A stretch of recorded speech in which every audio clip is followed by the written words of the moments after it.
You would never kill somebody, especially a child. So why is abortion becoming such a big issue in the United States today?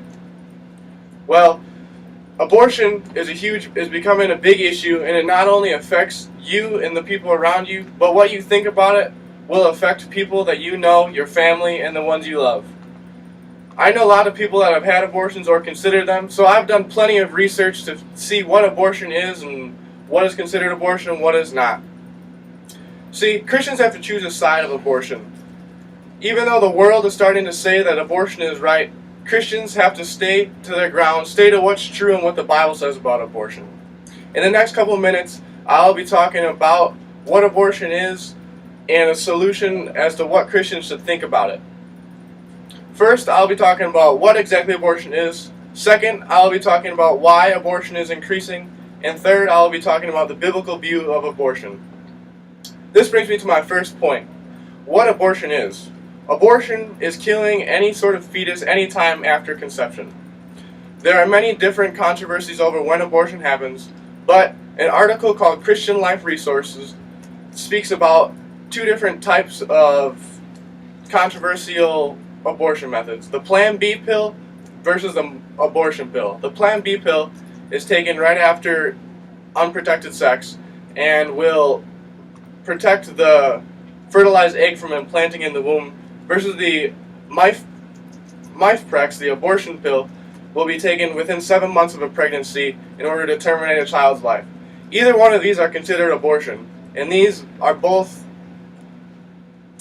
ways that the statistics of abortion are made with. According to Michael Sander, 53 million abortions have occurred after 1973, which was when the first key Roe versus Wade Act was passed in the courts to legalize abortion. Abortion has become an issue in the United States and is growing and growing. So, why is abortion becoming such an issue? Well, first, I think God is leaving the nation. As God leaves the nation more and more, abortion and other things that are secular start becoming more and more acceptable. According to Linda Lowen, the four most common issues of abortion are because of money, because of interference with personal life, and because moms don't want to raise a child single, and also because of relationship issues. These are four of the most common issues that women surveyed say that why they would get abortions. Similarly, Megan McCarter says that 42% of abortions come from the church. So the abortions aren't just coming from the secular world, they're coming from the church. This brings me to my third point. What are Christians to believe about abortion?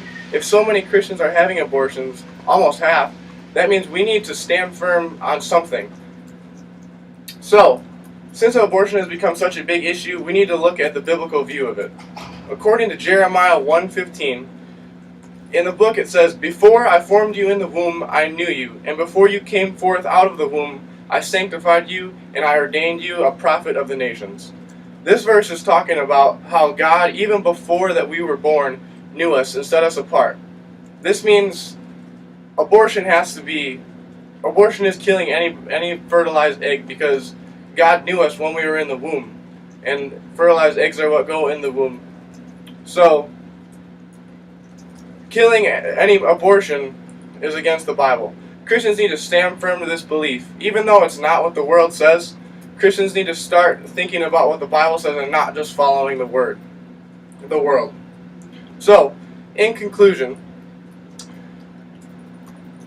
in the last couple of minutes I talked about what abortion was, why it is increasing so much in the world, and the biblical view of abortion and what we should think of it as Christians. So, I encourage you to look at your view on abortion.